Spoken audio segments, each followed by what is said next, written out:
All right, welcome back to Flag Talks, the podcast, episode 266. Today on the show, two lady Secret Service agents got into a fist fight outside of the Obama's house. We're going to show you the video. Then, American farmers are under attack from every angle. We're going to go over the details there. Then, David Hogg got catfished and spilled the beans on a gay undercover Project Veritas date. We'll show you what he said. And last but not least, in urban decay, the NYPD is under attack, and we also have some Myrtle Beach mayhem.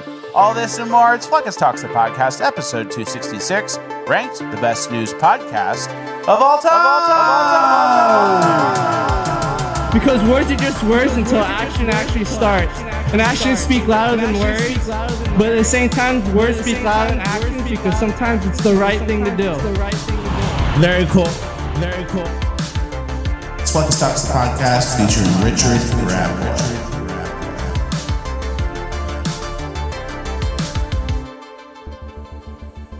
All right, one for one on the intro as always. Guys, let's talk Undertack, the world's best boxer briefs designed for special forces operators in Africa's harshest terrain. Undertack isn't just underwear, it's tactical gear built for tough missions, from worldwide rucking to crushing your day-to-day routines. These boxer briefs are made with premium modal fabric, which is 50% better at moisture wicking than cotton, keeping you cool, dry, and locked in. The hidden escape and evasion pocket discreetly stores critical items like a micro SD card with crypto data or emergency cash for when stakes are high. Pair them with the American-made merino socks or Urban Ops hoodie, built tough, keeping you comfy, mission ready, whether at the range, in the field, or relaxing on your couch. And for a limited time, Undertack is giving you a free pair with your next purchase. Go to undertack.com, that's undertac.com, and use code FLECKIS at checkout. So for every 3 pairs of underwear you buy, you're gonna get one free. And as you know, your purchase supports veteran-run groups that combat human trafficking. So gear up with purchase, support American heroes, and secure your junk and complete the mission. When you need gear that doesn't quit, Undertack has your 6. Make sure you use code FLECKIS at checkout for the buy 3, get 1 free. And act on it now because it's not going to last long. Undertack.com is the website. Thank you to Undertack for sponsoring. Let's get into housekeeping. All right. Thank you to Undertack for sponsoring. Thank you, Undertack. I'm actually wearing Undertack right now. That's great. And it's very, very comfortable. It's my favorite underwear, and I'm not just saying that. I would not lead you guys astray. All right. Happy Friday, everybody. Yep. Feels good to be back in the chair. It does. Lots of stuff to get to. Tons. Major Migrant Section, a lot of urban decay, some good cringe. Migrant Section, we've got some movement, we've got some work, but it seems like I'm seeing more raids. So we got a lot to cover there. That's my favorite section of the show. Yep. All right, well, let's get right into the show, if you don't mind. Okay.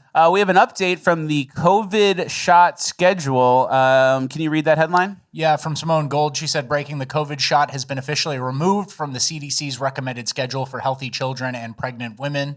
As a physician, I said from day one this was unnecessary, unproven, and unsafe. They called it misinformation. Turns out it was the truth. Yeah, who could have guessed? Crazy. And keep in mind, Simone Gold really got persecuted. Like, she lost her license. They put her in jail. Did they? For January 6th. But That was unrelated. I don't know if you can consider that COVID related. But she was public enemy number 1 for a while because she was on the forefront of the COVID stuff when we did all those videos. I agree. Isn't there kind of a funny story? I know you like Simone Gold, and I'm not disrespecting her, but wasn't there like January 6th, she was like trying to like give a speech in the thing? Yeah, she gave a speech in the Capitol. That's a bad decision. Yeah, they got her. But she's okay now, and I'm glad to see her active and still involved. She's a great woman, and she was persecuted very, very badly. And again, this is like the Joe Biden, Jake Tapper writing the book on Joe Biden thing. Does it matter? The whole push was made years ago. Does it matter that sometime in May of 2025, pregnant women and healthy children are now exempt? No, the push mattered then. The only people who are doing it now with pregnant women or healthy children are like COVIDians, branch COVIDians. So true. And then it's interesting how we got it right away. Like in 2021, when the vaccine came out, we were the ones saying the correct stuff, and we're stupid, fat, racist podcasters. I know.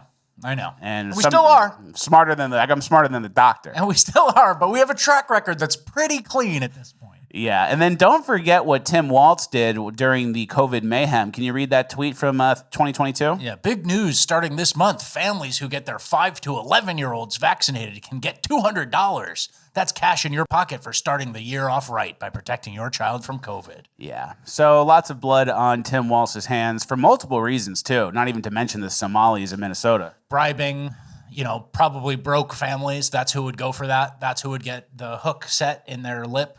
Is broke families doing that. So it's really predatory, really greasy shit. And what does the government offer you money for otherwise?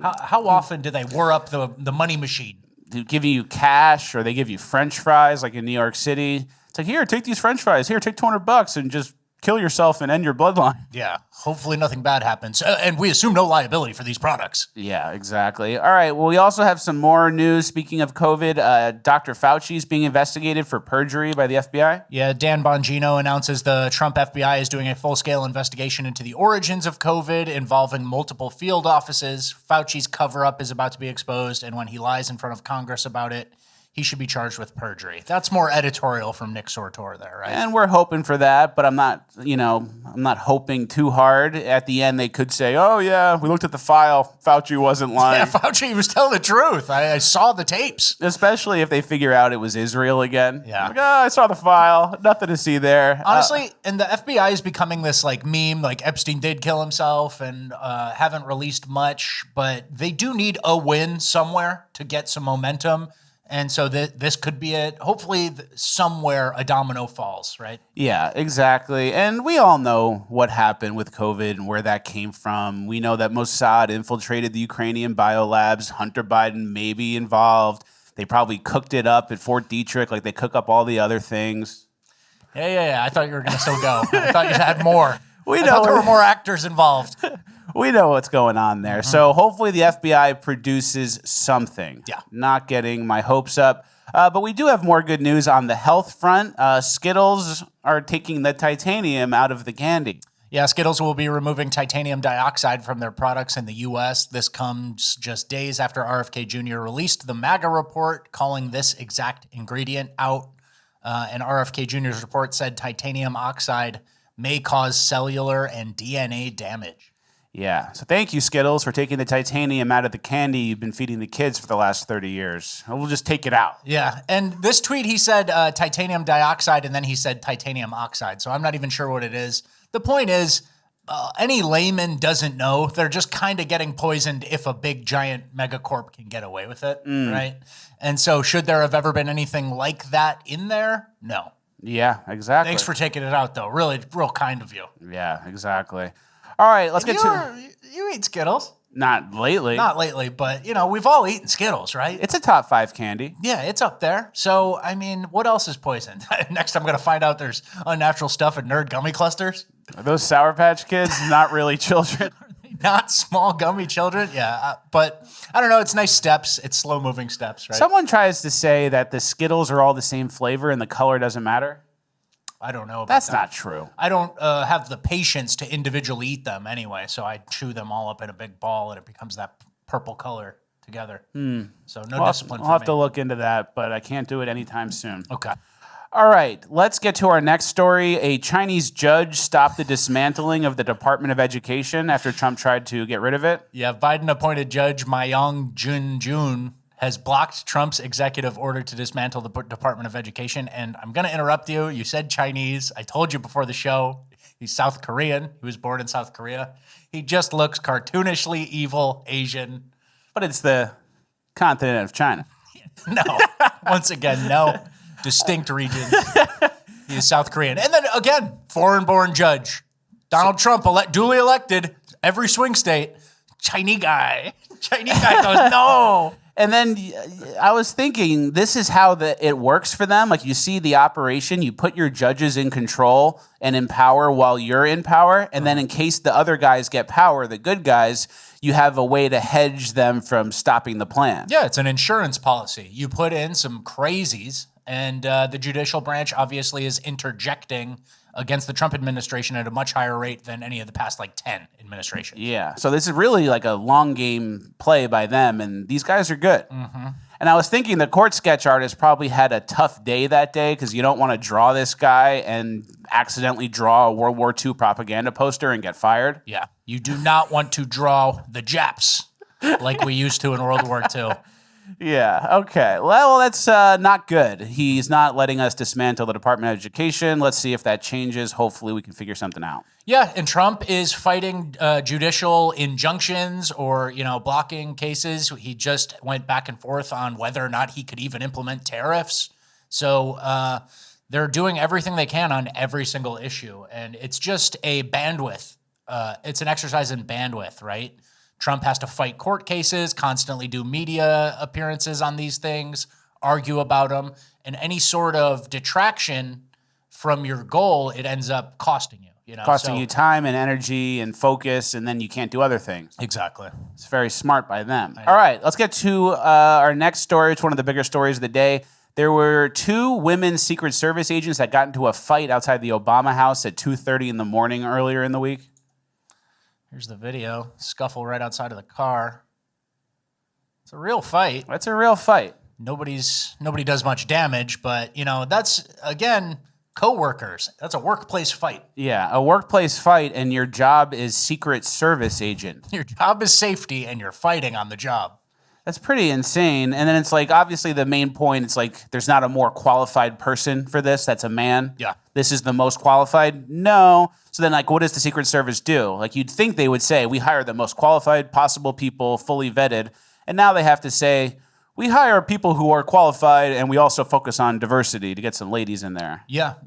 And I think that the former head of the Secret Service got fired during the Trump transition. Remember when we covered all the DEI things? She was going on the news and saying what DEI stuff she wanted, but you cut the head of the snake off, but there's still a bunch of snake vertebrae left over in the Secret Service. So all the women and weird people, minorities who got hired specifically for those reasons, they're still there, and they're fighting on Obama's lawn. Yeah, they're fighting on the lawn, and the reason they fought was because one of the agents that was arriving to replace the other girl, she was late for her shift. Oh, my God. So it's on site. But it's you're late for your shift as a Secret Service agent? Mm-hmm. This isn't working at Popeyes. I know. You're late for your shift. And then they got into the fight, and apparently there's a radio chatter before the fight happened where the woman who was on duty getting replaced said, can I get a supervisor down here before I whoop this girl's ass? Yeah. So it's what did you say? You're going to whoop this girl's ass at your Secret Service job and the other girl's late? Everyone's fucking fired. You said it, and then you did it. You weren't even joking, so. Yeah, that's the thing I don't get is how this is even tolerated or even how do you get into the Secret Service? It's institutional decay. I mean, you're asking a question. It's we're hiring dumb pilots. We're hiring, it's everywhere. Air traffic controllers who can't pass the test because they got bad grades on science. Shit we've covered, and this is the result of all that institutional decay, and no institution is safe, even protecting the presidents. Crazy. Yeah. And I'm not saying there's no time or place for a woman Secret Service agent. Maybe Melania wants to try on a dress in the dressing room at Macy's. Yeah, there's some times. She got to go to the bathroom. Joe Biden, shit like that, yeah. You got to have a lady around. I get it. But still, this is kind of absurd. They're fighting each other. Yep. All right, let's get to our next story, another major story of the day. David Hogg was exposed by Project Veritas. They got him on camera. Let's let the clip play. The question for me is how corrupt is the DNC if so many people knew, or few people knew about Biden? Well, the president of the United States. I mean, I think the fact of the matter is the DNC is always going to be a campaign arm of the president, ultimately. The bigger issue was the inner circle that was around Biden. That's it. And I can't stress to you enough. Joe Biden's chief of staff, had an enormous amount of power. Joe Biden? Joe Biden's chief of staff. That was an open secret at the level. I would avoid him. He was scary. What was his name? Anthony Trump. I've never seen him. Exactly. What do you mean? He's just he's a shadowy, Wizard of Oz type figure. That's what made him so I knew how he looked, but the general public wouldn't know how this man looked. But he wielded an enormous amount of power, and I can't stress to you how much power he had at the White House. That's crazy. And I'm assuming he got tricked by a fake gay grindr date because didn't he say he was bisexual one time? I don't know. I don't keep track of David Hogg like that. I think he did. I think he said he was bisexual. Okay. Well, at the bare minimum, he was out to lunch with a man gossiping. So, and then I think they switched over to some other guy too, Detarian Jones, who was also giving testimonial on this Jill Biden chief of staff, who was wielding a disproportionate amount of power. Jill Biden's chief of staff had a crazy influence in the White House. No one voted for that guy. Yeah. And keep in mind, David Hogg's a smart guy. He went to Harvard. Yeah.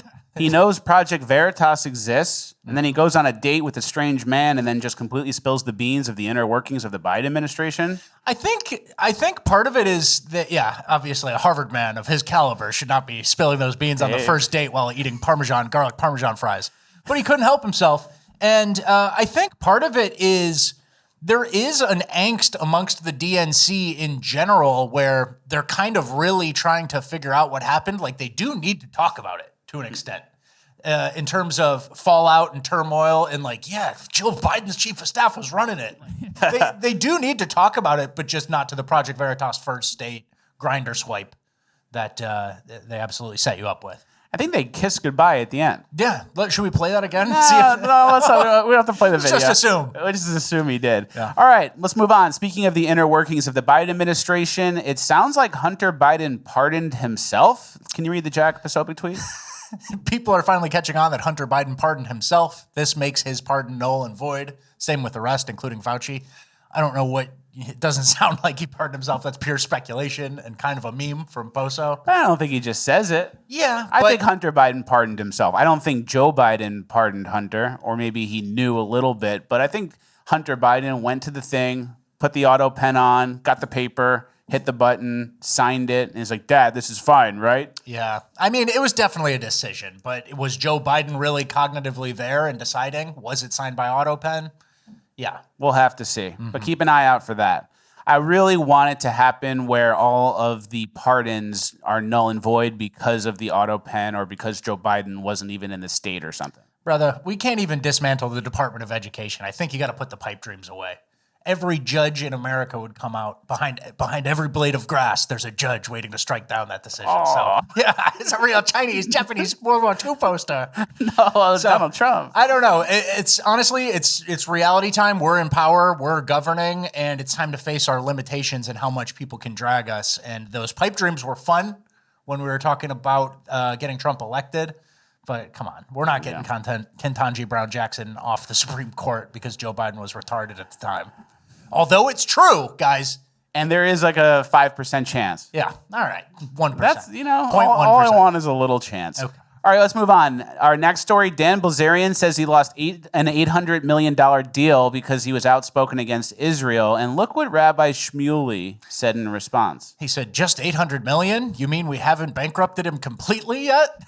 He is a Rabbi Shmuley. That's a great name for him. He's a Major Shmuley. Don't you agree with that? It's like it's like not Rabbi Chad. It's I'm Rabbi Shmuley. Yeah, it's phonetic. There's It's something like, bad about there's it. something you hear it and you go, doesn't really sit right. Oh, I stepped in Shmuley. some Shmuley. Like, Yeah. it's on the ground. It's disgusting. There's Shmuley all over me, dude. Yeah. You know? There's something there. There's something about that. There's people's names, and if they're firm, they come from a line of like firm people. I agree. You know, and Shmuley seems like someone's going to try to steal all your money. Not good. I don't know about that. Well, he said it. He wants it. Yeah. He said it, not me. Yeah. And then there's a meme I thought was great. Said, how dare you say we have the power to ruin your life? And then for saying that, we will now use our power to ruin your life. Yeah, it's not even like subtle. It's not even behind the scenes. He says, let's take all of his money. And I'm not even a huge Dan Bilzerian fan of any kind. I don't really pay attention to what he's up to. I know he's questioning some things.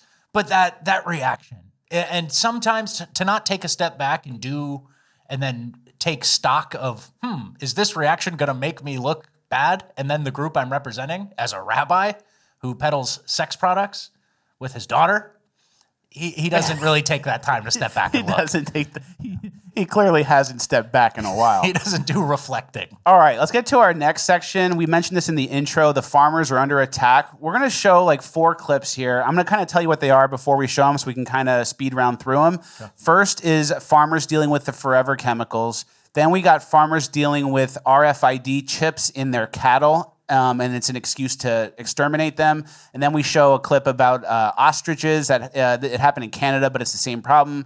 And then we're going to talk about minority farmers getting their loans, what's it called? Forgiven, and white farmers weren't. So the first one's the forever chemicals. EPA, FDA, political leaders, where have you been? How did you miss this? That now we have an entire country that could potentially be in peril from this forever chemical that's destroyed your land, destroyed our farming, destroyed our water, and destroyed public health and welfare. Wow. There's so much sadness and anger. This has broken our hearts and crushed our spirit. And I don't know if we'll ever get that back. Told their farms are shot through with chemicals linked with liver damage, damage to fertility, thyroid issues, and cancer. All of this land has been poisoned, water contaminated, all of these people touched by this. Called forever chemicals because they are nearly impossible to destroy. Prime soil, crops, milk tainted in the heartland, leaving many farmers on the brink of ruin. Suicide among dairy farmers and farmers in general is incredibly high because a lot of these farms, a 3rd, 4th, and 5th generation, you are going to be the person to lose it. Your great-great-great-grandfather cleared the land, and you are going to be the person to have a bankruptcy auction because you can't hold on to the land. Super sad. Yeah. And this is a special from News Nation that I think is coming out or has come out, but talking about just chemicals and what the farmers are facing. Horrible. And I think that's from the spraying. I know it sounds crazy to say chemtrails, but they are spraying that shit, the forever chemicals in those all over the country. Okay. So it's very bad. And then the saddest part is you're like the 5th generation farmer and you lose the land not because of anything you did. You didn't forget to plant the seeds. You didn't not pay the mortgage. You are like getting squeezed out of the market because there's chemicals in the dirt and the water now that weren't there 100 years ago. Yeah. It's horrible. And then next, this Wyoming rep is explaining the ear tags, the mandatory electronic ear tags for cattle. Listen to how she describes it. So I come from, as I said, a ranching community. I grew up on a ranch. The USDA for several years has been trying to force our cattle and bison producers to use what are called RFID or EID ear tags, electronic identification ear tags. They want to chip them all. And I've been fighting against this, and they say it's for disease traceability. If there's a brucellosis outbreak or hoof and mouth disease, we've got to know that immediately so we can isolate that animal, and et cetera. We have the very best disease traceability program anywhere in the world in the United States. It's worked beautifully for hundreds of years. It's extremely effective. We're able to isolate animals immediately if there's an issue, despite the fact, and in addition to which we have the healthiest herds of anywhere in the world. So you look at all of that, and so you think, okay, what is this really about? And then you start looking at the countries that have implemented this. Ireland implemented it in early 2022. By August of 23, they were issuing an order that they had to slaughter 41,000 head of cattle, not because of a disease outbreak, but because of global warming. See how it works? Yeah. You let them in the door with this thing that sounds good. Oh, we got to track the cattle in case there's a disease and we'll know who's infected and who's not. And it sounds okay a little bit, but then you see how they use it and they go, well, actually, these cattle need to get culled because of global warming, something stupid. And that's what takes us to our next clip out of Canada, where they're doing that on this ostrich farm. I'm passionate. Why? That's 34 years of animals that live to 75. They have names. You tell Connor, you tell Ethan, you tell Hayden, you tell each one of them that you're going to come in here and shoot them. Tell Speckles. This isn't something tell that Lulu. we want to be doing. But there's a policy in place that we must follow. Well, it's time, and this is the first in Canada. This is the time you guys can change the policies. You can put in your report, every bird looks healthy, please. That's not our decision to make. to go against the entire industry. Who does make that decision? Yeah, when you say they're looking at changing it, please. Basically, the death squad's here to kill your entire ostrich farm because one of them reported avian flu, but there's been no sign. The video goes on. There's been no sign of avian flu for 8 days. None of the other birds have died. All the other birds are fine, but because one had it, now they have to kill all of them. Then these people come who are probably the same people who wore masks for COVID and made people get vaccinated, and they say, oh, we're just taking orders. We have to kill all these birds. I don't even want to say what the type of response that could be justified if strangers in hazmat suits showed up to your farm to kill your birds. Yeah. If you were like a real American ancestral farmer. Yep. Hammond Bundy type. Yeah. Hope you might get greasy. Hope you got grade 4 plates type shit. Yeah. And we do have to make a comment about her naming the birds Ethan and human names. Speckles. She goes for Speckles and Lulu, and I'm like, okay, I get that. But then Ethan and Hayden. What was that about? But those birds deserve to live, right? And I hope they are alive still. Yeah, so there's the heavy hand of the government, which, some of these policies, it's for the greater good, but then like you are dealing with losing your entire livestock. And the RFID tag, we can trace hoof and whatever disease, and we can trace all these things. But also when the next Joe Biden gets in power, there's going to be something that you don't like. So there's a lot of like taking ground and squeezing the farmer. And, the farmer, when you squeeze the farmer too much, we talk about it all the time, getting too far from where the food is made and doing weird policies to kind of affect middle America and the heartland. Eventually, that's going to be catastrophic in some way, right? Yeah. You give an inch, they take a mile. You let them in the door with, you just want to monitor. And then within a year in Ireland, now everything needs to die because of global warming. What are you talking about? Yeah, and I'm not going to pretend to know too much about farming in terms of crops and then ranching in general, but I know government overreach when I see it. And then here, this is the more human, DEI, woke, gay version of it that we're going to get to right now. This is about loans and loan forgiveness for minority farmers, and make sure you take note of which farmers are included and which are excluded. When former President Joe Biden left Washington, D.C., he was leaving behind a DEI secret involving American farmers and $800 million in taxpayer money. And a United States Department of Agriculture whistleblower is now sounding the alarm. It was to pay off anyone who wasn't a white male's loan. That was the only qualification for this loan forgiveness. And what was the reaction? So it was really silent. They were trying to keep this hushed because of the obvious implications of race-based loan forgiveness. Race-based loan forgiveness. It's in black and white, buried in the American Rescue Plan Act. The United States Secretary of Agriculture shall provide a payment in an amount up to 120% of the outstanding indebtedness of each socially disadvantaged farmer or rancher. The act explicitly lays out who's considered socially disadvantaged. So just to be clear, if you were American Indian, Alaskan Native, Asian Black, African American, Native Hawaiian, Pacific Islander, Hispanic, or Latino, and you were in that group, you were told you didn't have to pay your bills, essentially? Yes, that's correct. And that your loan would be forgiven up to 120% of the loan value. To me, it was combating racism with more racism. If you checked a non-white box, you got the free money, no matter how rich you were. James and other white farmers sued the Biden administration and were successful. The loan forgiveness for any farmer who's not white was stopped.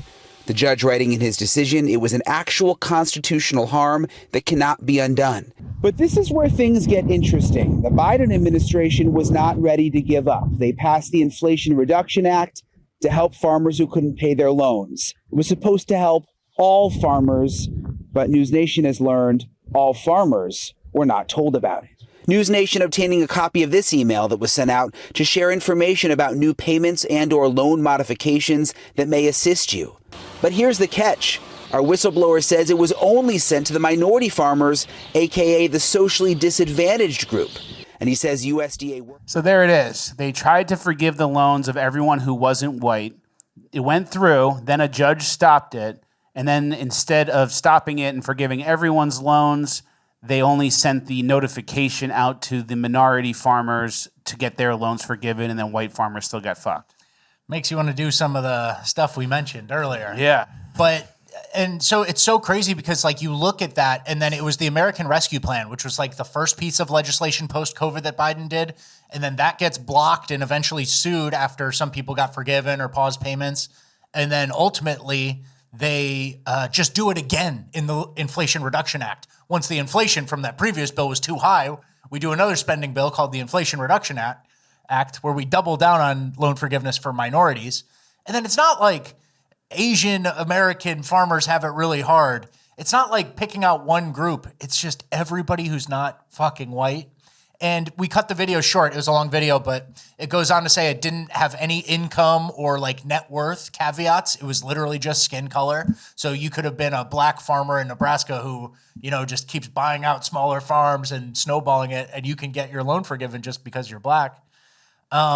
So really dark dystopian shit happening. And then you really only hear about this, like it happens to a farmer and then they're like, what? And then they have to get to the news and then you hear about it like months later, right? Crazy.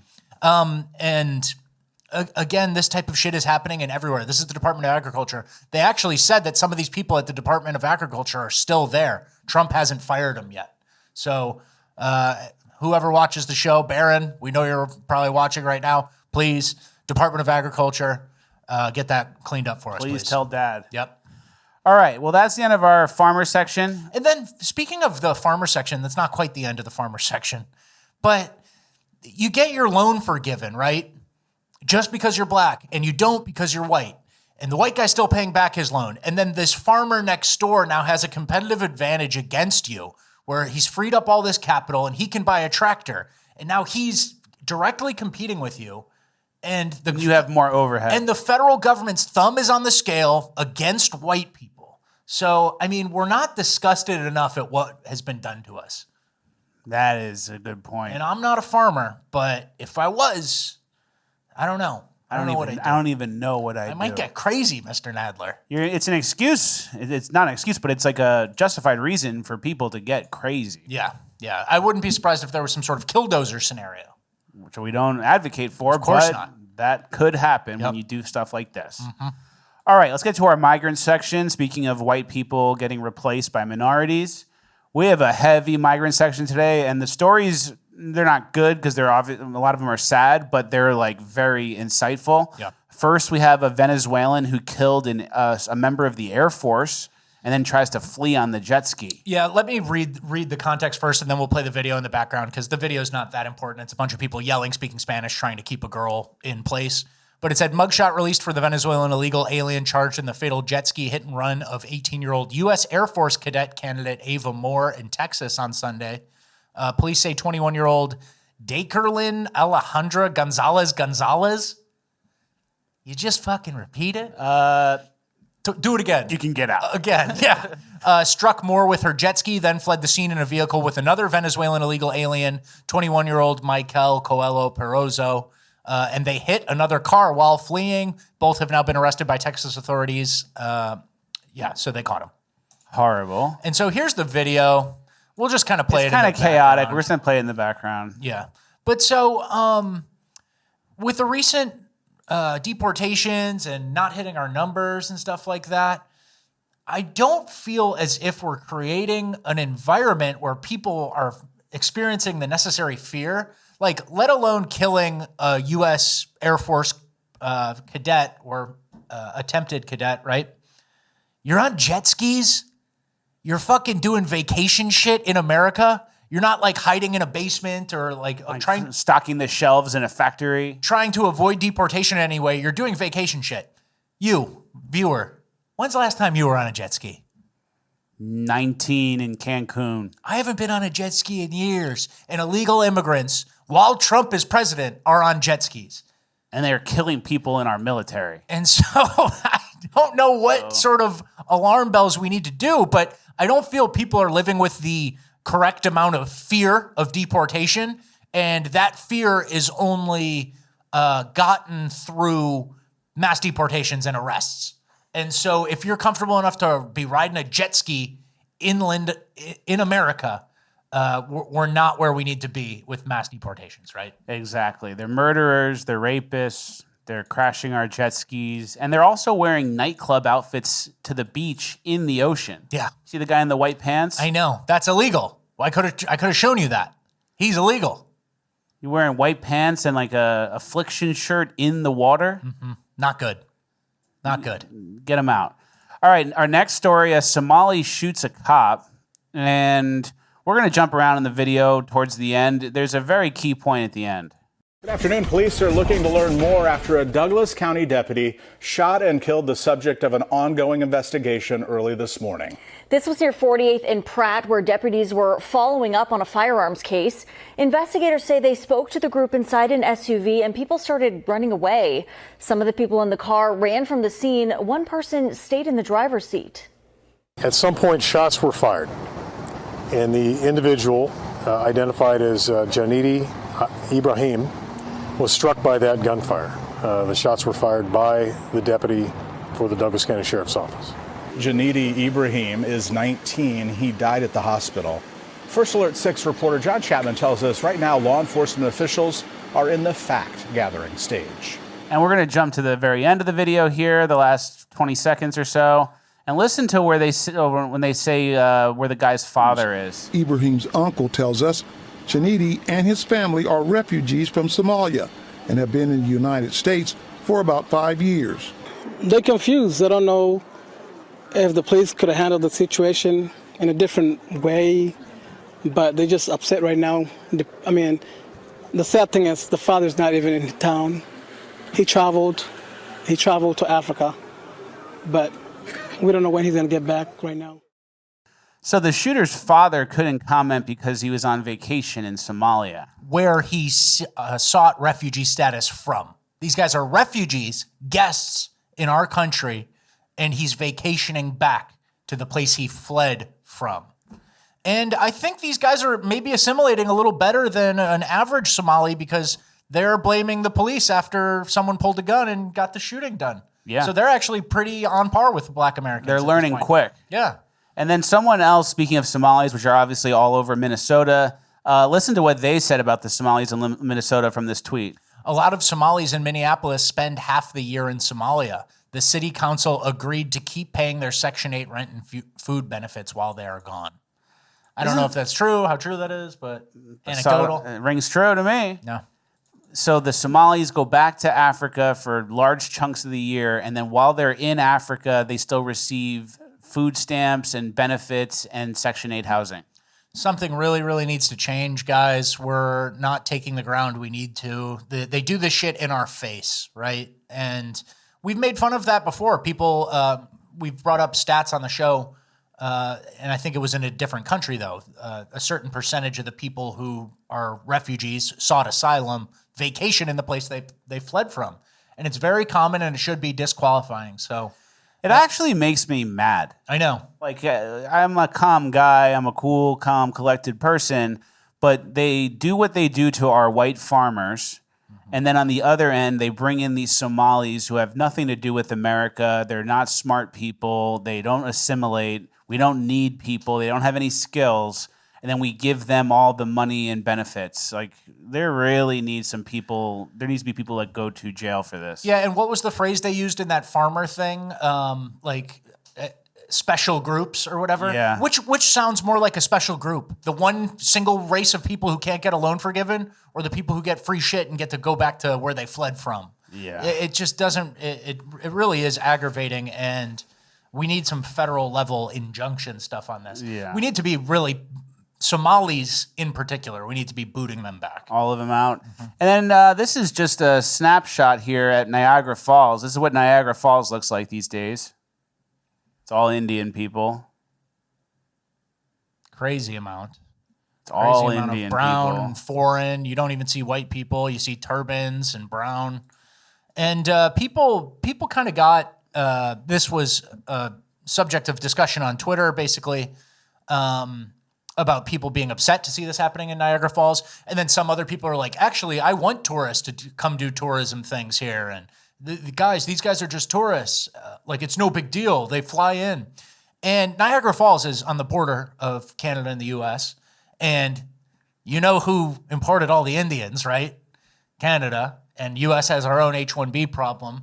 But to act as if this is normal and these are just tourists and nothing changed is so crazy to me.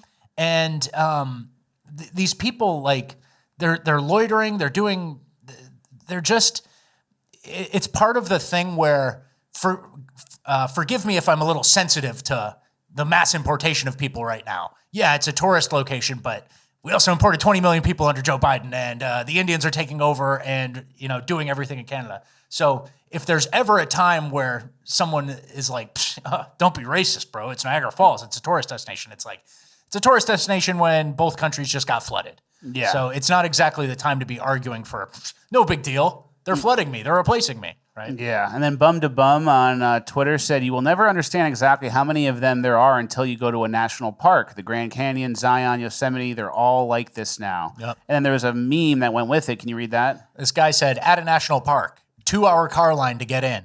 It was never like this when I was a kid, he says.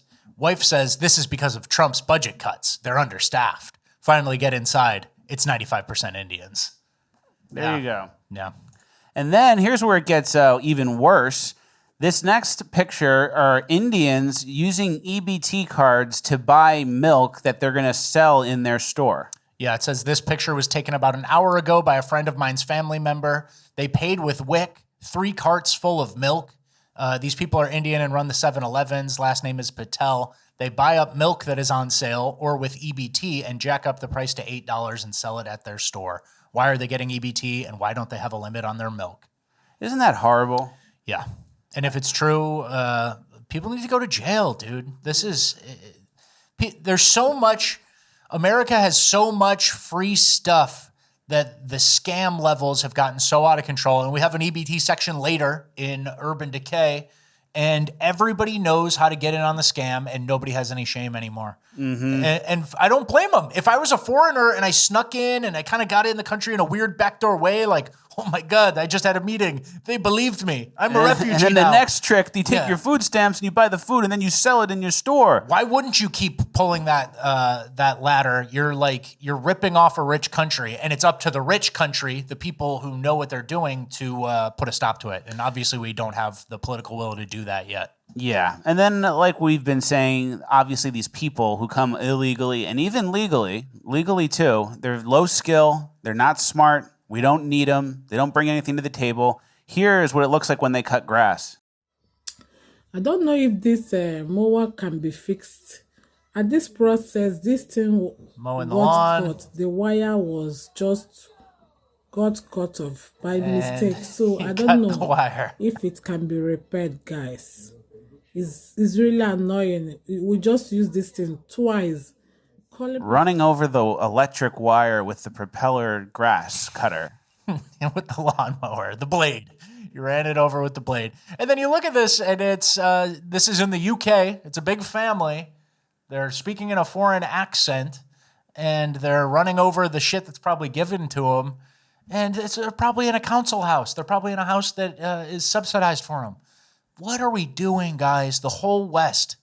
You need to wake up. We need to wake up. And then our next clip in California, we're not going to play it. We have some context here, but in California, they just legalized illegals overseeing their election. So now illegals can oversee the election and count ballots. Yeah, California State Rep Carl DeMaio. Democrats just passed AB 930 to allow illegal immigrants to count ballots in our elections. This bill allows illegal immigrants to serve on recount boards and allow ballots to arrive 7 days after Election Day, and will require counting of ballots. Yeah, that's redundant. Bad. I think most Californians would wonder how it can be that a modern election, if non-citizens are serving on an election board overseeing an election. This is not an insult. This is common sense. And so we're seeing it all the time where, yeah, the common sense, but then you just kind of let the thing keep happening. And you see it with the Somalis. Oh, he's vacationing where he fled from. Okay, he's still a refugee, no big deal. The Indians, they're flooding Niagara Falls. Yeah, they're just tourists. There's always like this immigrant section is pissing me off. Me too. And I'm not making any distinction between legal and illegal at this point. The same case we made for back in the day when we were like the immigration class of 2022, 2023, it's ruining it for the class of 08, class of 07. We've gotten to such a point where I don't give a shit anymore. Everyone needs to go, and I want to reverse as much as possible. The good news is there's a little bit of an uptick recently. Stephen Miller is going absolutely nuts. Deputy Chief of Staff Stephen Miller, backed by DHS Secretary Kirsty Noem, held a meeting where he tore into immigration officials, demanding 3,000 deportations per day and no less. That left them shaken and fearing for their jobs. So that's good. But if you do the math, 3,000 a day is about $100K a month, which is 1.2 million a year. So it'll take 40 years to get everyone out. And keep in mind, we take in 1 million legal immigrants every year. So we're basically breaking even. Yeah. But like we're past the critical mass point. I'm not trying to be blackpilled, but I don't know what else to do. I don't know. We have some raid clips here we'll play in the background. There's a guy at Home Depot getting picked up. That's nice to see. There's a boat of people from Nantucket getting brought out. And let's play this one. Summering in Nantucket. Yeah, they were on vacation. And let's play this one. This is a big bust that just happened outside of in Tallahassee. It's a construction site. And you can see ICE kind of rounding everybody up, and they're going to check everyone here. But again, this is one of those things kind of similar to the jet ski incident where Trump is in power. We're doing raids, and you're on a jet ski. Trump's in power, and you're still working in construction. In Florida. In Florida, one of the reddest states there is. And so we really need to shock and awe these people, and 3,000 a day, and we need to hit them in varied places, you know, the lawn care, the construction. And how many good jobs is this? How many good jobs are here on this site that could be union, could be just an actual American? I'm not even going to specify the race. And, you know, the second order effects of how low are these wages now that could have been much higher, right? So it's multifaceted, but I'm going to my construction job. I'm partying on the jet ski. We clearly haven't struck enough fear into these people at this point. And we're pretty far in. We're 5 months in, right? 4 or 5 months into the presidency. We need to go a lot harder. And thank God for Stephen Miller. He's the only guy who seems to be pounding the table for it. Yeah, thank you, Stephen Miller. And we do have a final thing to close out the migrant section. I thought this tweet was very insightful and something to keep in mind if you guys ever feel bad about the migrants getting deported or how everything's playing out. Yeah, this guy said, when white people are minorities in the democratic system, there's no special minority status, no affirmative action, etc. Quite the opposite. They will say the open anti-white policies are the will of the majority and the tables have turned. People don't know what they're in for. Yeah, so that's what's coming. Totally agree. All right, well, let's move on to the final page of housekeeping where I can say wherever I want. Make sure you guys use the opportunity to tickle the post. Help us juice the algo. Leave a like, leave a comment again, then start yapping. P.O. Box needs to be full. Notifications need to be on. Old episodes need to be watched. And the link needs to be sent to the boys in the group chat. Yeah, that was a blackpilling, very, very blackpilling. We got to go crazy, guys. We need to go nuts. Yeah. And then we need to not tolerate any anti-white policies that are like written down, you know? It needs to be an insult. Every other group collectivizes and gets mad and actually like demands change. And then white people just get steamrolled because half of us are like, oh, well, it's time. It's our time to take the back seat. Yeah, and then Ben Shapiro says, white people shouldn't be tribal. And then Ben Shapiro does an hour-long rant on the U.S. interfering with Israel being able to strike Iran's nuclear facilities. That's what he's up to. That's what he does. Hate. Yeah. All right, well, let's loosen up. Let's loosen up. We got final page of housekeeping, which I'm not. Let's re-energize. Yeah. First things first. Remember that time traveler stuff? No. Remember the video of the time traveler who was like, there's going to be a tidal wave on April 15th? Yeah. It never came true. I know. That was a waste of time. We knew that months ago. I know. Was that you who put that in? Yeah, that might have been me who put that in the show. So that ended up being nothing. That did not pan out. You know Darshan, that Indian guy who sings the songs? Yeah. He's not even a good singer. I know. You're just doing a bit. And I put that in there too. I have a Darshan type come in later in this page. Okay. All right. I have some just good tweets I saw from Carnivore Aurelius and some other accounts that are similar. We're going to read through them all just to kind of remind you guys what's important and what to do. He says in ancient Greece, slaves were forbidden from exercising so they didn't get strong enough to revolt. Roman gladiators were fed barley and beans to keep them big, but slow so they couldn't conquer their masters. In the Ottoman Empire, drinking coffee was forbidden so citizens didn't rebel. Spartan slaves were deliberately underfed and overworked to prevent rebellion. In feudal Europe, peasants were fed bread and oats while nobles feasted on red meat. Controlling a population starts with food and fitness. You get what's happening today, right? That was good. That was important. And then the next piece is they keep moving the goalposts on cholesterol. Pre-1950s, under 400 milligrams was normal. 1970s was lowered to 300. 1990s, it's lowered to 200. That became the goal. Now they're saying below 100. So that's kind of crazy. Cholesterol, I don't know if you guys know this, is actually good for you.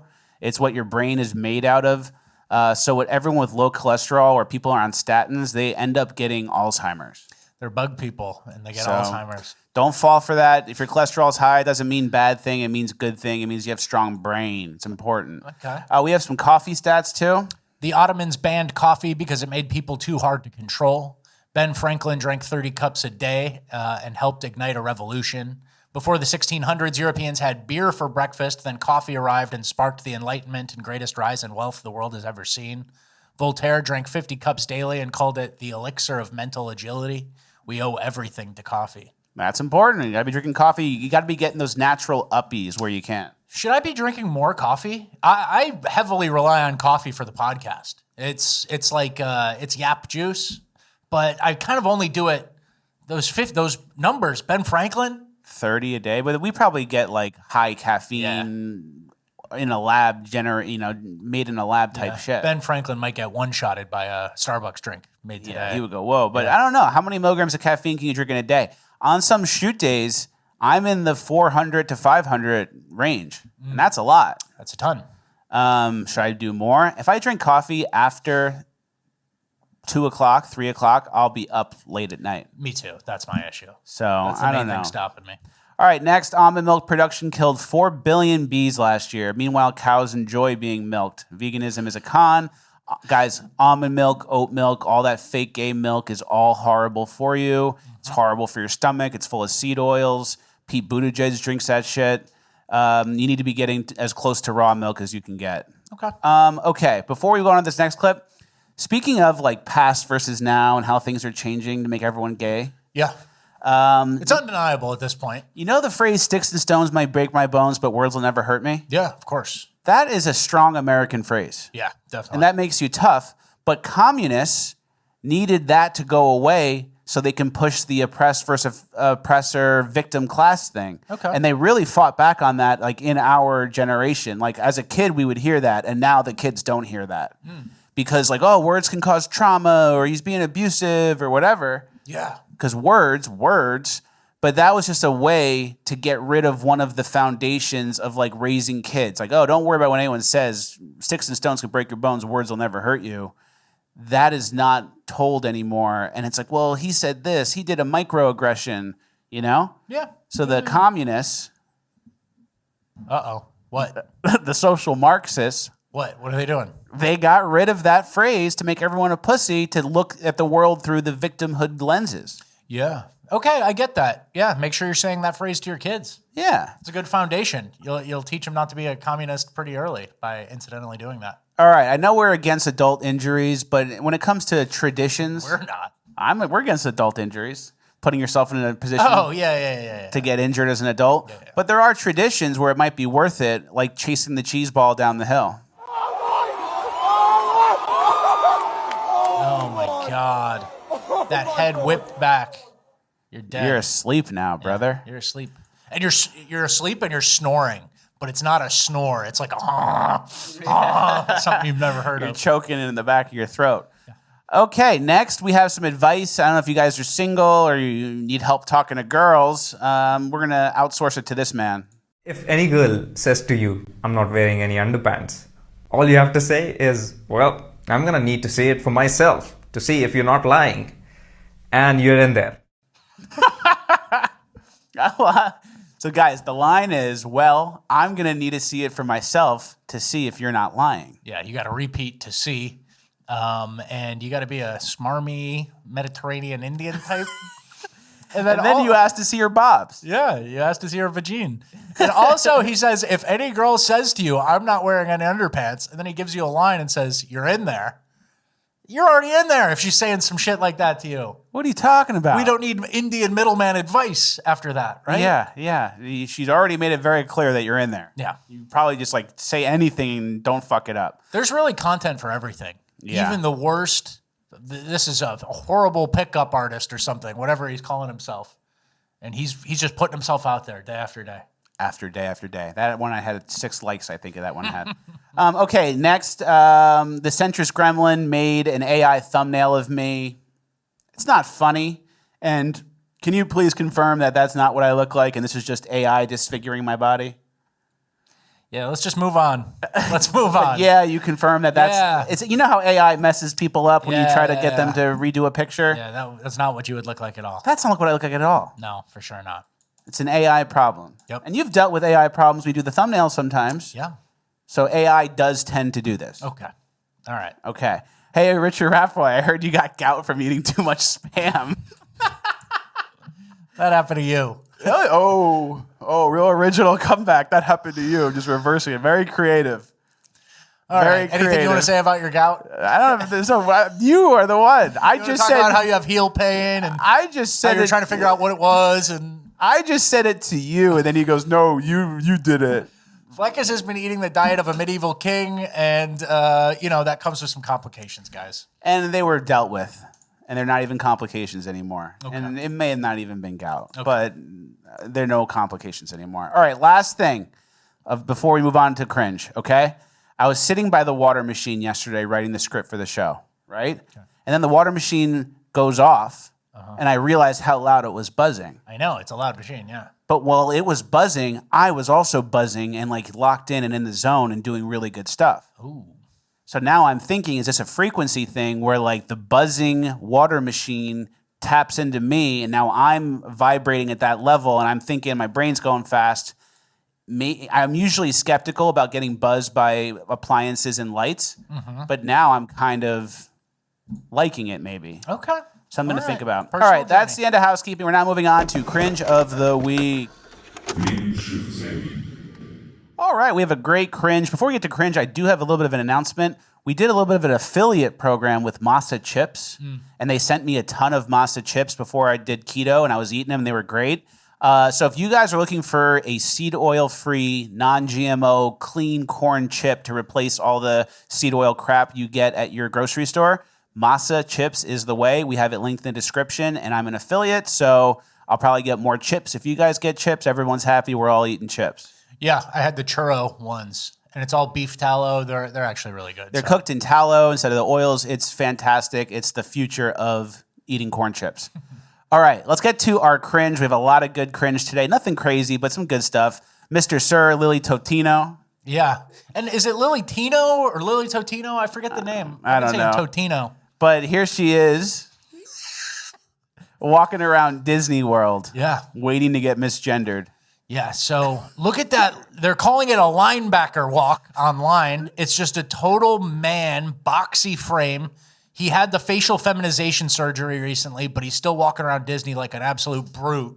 Well, he's got a pecker in his pants. And you're alone at Disney, alone with a tripod, walking into restaurants, making families uncomfortable, waiting for someone to call you sir, and then going to the bathroom, getting mad about them calling you sir, and then sending back an item because they called you sir. Yeah, and then you go to the bathroom where there's women and children, making them uncomfortable too. Someone said it looks like he's someone walking to the octagon. Yeah. You're just like on a mission and walking to the octagon. So it's a really sad life. I go through a mix when someone's so forward and outward about like projecting their will onto the world, like Mr. Sir, where he makes like kids apologize or like, what are you laughing? Turns the camera, sends food back, makes the waiters try to play a game. I make fun of him, but this is a really sad existence at the end of the day. Alone at Disney, filming yourself, waiting for your online people to like, tell you, yes, you're a girl. The facial feminization surgery worked. Waiting for another surgeon to charge you $10,000 for one more procedure. Yeah, going. Yeah. Who's that? So life, hey, baby. I don't know. And, you know, you do have to push back when someone is outwardly like denying reality, but man, it's kind of a pathetic existence. Very pathetic. Which takes us to our next clip. This trans person has a breakdown.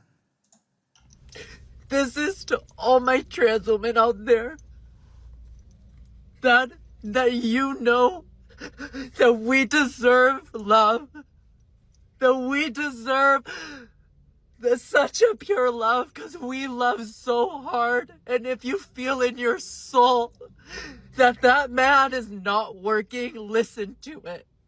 Listen to it. Protect yourself. These men aren't fucking shit. They're not fucking shit. I am so sick and tired of nurturing these broken fucking men who literally... They have so much love to give. Everybody, young, old, women, children. Bathroom. It's like, what was that first one? Yeah. And I had this idea. I may have said it in the show before. Why can't trans people just date each other? I think they do most of the time. Because if they really leaned into dating each other, I'd happily lump them more in with the LGB as opposed to making them a special thing of a T. I want to cook here a little bit. No big deal. Stay out of the bathroom and date each other, and you're basically a persona, and don't play sports, and you're clean. That's a clean up. And then here, I'm going to cook a little bit. LGBTP. Yeah. Everyone knows what the P stands for, right? Mm-hmm. So you got P, and you got LGBT. Mm-hmm. If you guys all dated each other, I'd move the T over here. Yeah. But right now... You're close to the P, the future P. You're as close to the P as you can get. I get that. I get that. I want to go back to this this man who's crying, pretending to be a woman. Fake voice, by the way. The whole time. Whole time in the crying video. Exhausting. It's exhausting. You're doing a voice where you're like... So, man, it's tough work. They really do. And Lilly, before, they're grinding out there just to kind of look like shit and have a big Adam's apple and walk like a linebacker. Yeah. So, you're done? You're going to delete your Grindr app? It's like, well, I don't remember my login password. I don't want to make a new account. So, you know. And then also, we could transition this into the question of the day. Okay. Should the parents of trans people go to jail? Trans kids, yeah, probably. I think so, too. When you start giving them the hormones, that's jail zone. Doctor, there's an order of operations in jail, though, first. And I'll try to go through that right now. The person who started grooming them online to get them in. There's always one who's the worst. That's jail. The doctor, jail. Parents, probation. You know what you did was wrong, but you got pressured. I feel bad because some parents, it's like everyone tells me what happened. And, you know, if you're not explicitly right-wing or deep into these issues, you kind of get steamrolled by like a stupid counselor at the school and then another person at this place. And, I'm not in a church, so I'll go to advice from someone else. And then dad's a pussy, and he doesn't really think about it. And like, whatever you think, hun. And then the wife makes a decision, and it ruins everyone's life. So there's people who go to jail before the parents, for sure. Yeah. Okay, our next clip is in Cringe. I don't have a lot to say about it. I just wanted to show you guys. A teenager died from doing one of these one-on-one things. Teen dies in New Zealand after head-on collision in Run It Straight challenge.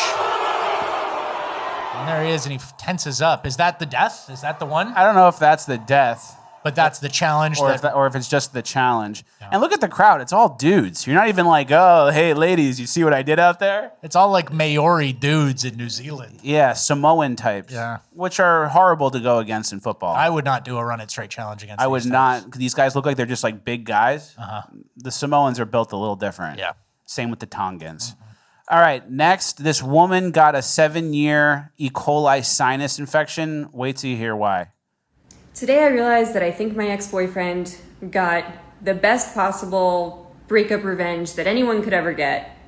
We dated like 7 years ago. I've had a persistent sinus infection ever since he and I stayed in a hotel one night after I had surgery.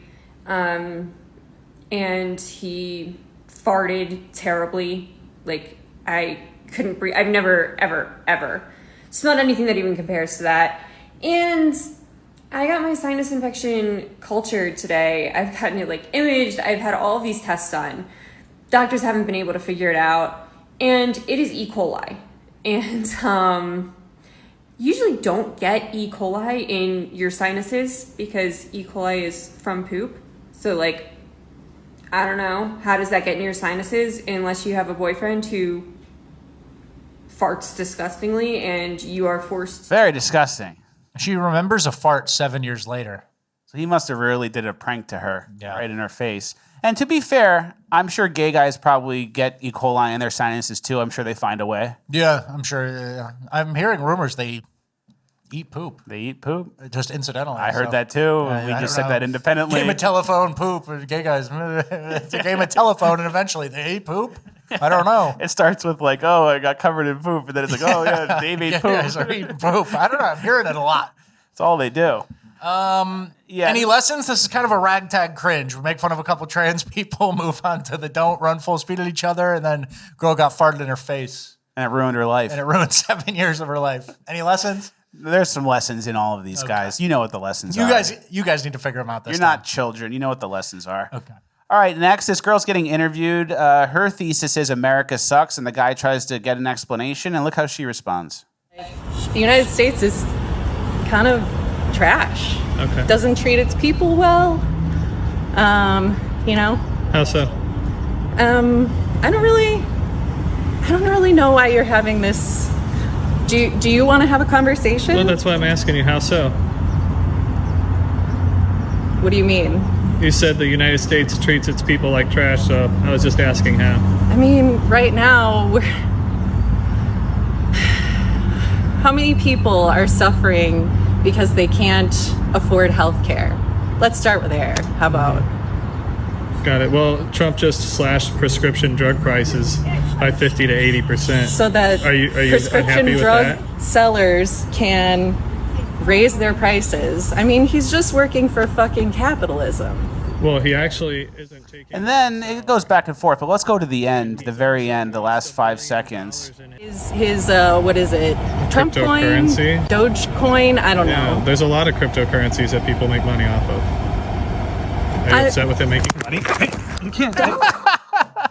So she just loses it. She loses it. The guy is calm. It's like, oh, yeah, America sucks. And he just goes, why does America suck? Like, you said it, and I'm just saying why to what you said. And it eventually ends with her attacking a man. Yeah. Which is also an uphill battle. You're a girl in scrubs. You're attacking a man. Yeah. And then, you know, aside from naming something, she's, you know, you can argue she's a little caught off guard, but he's like, name one thing, how America doesn't treat people well. And, you know, she goes to healthcare. But in the end, she kind of slips up and she just says it's capitalism. And it's like, yeah, the United States is a capitalist country. It's the best form of how to run something. And I'm sorry it doesn't meet your idealized, socialized version. And again, the main point of someone like this, the gripes of an individual like this who's been radicalized into a different ideology, right? It's not just, capitalism, how do we make that better? How do we tweak it? She wants something completely different. And her job when she's arguing with this guy is not to compare the United States to every other country and every other form of government. You know what I mean? Where, okay, yeah, Sweden and this place has a little slightly higher quality of life, or this XYZ country. She's comparing it to basically an unattainable ideal that doesn't exist out in nature, in human government nature, as I'd call it. So you're arguing against this girl who's got like a made up Wakanda in her mind. It's not like, oh yeah, Afghanistan sucks. It's the United States sucks and there could be some fake thing.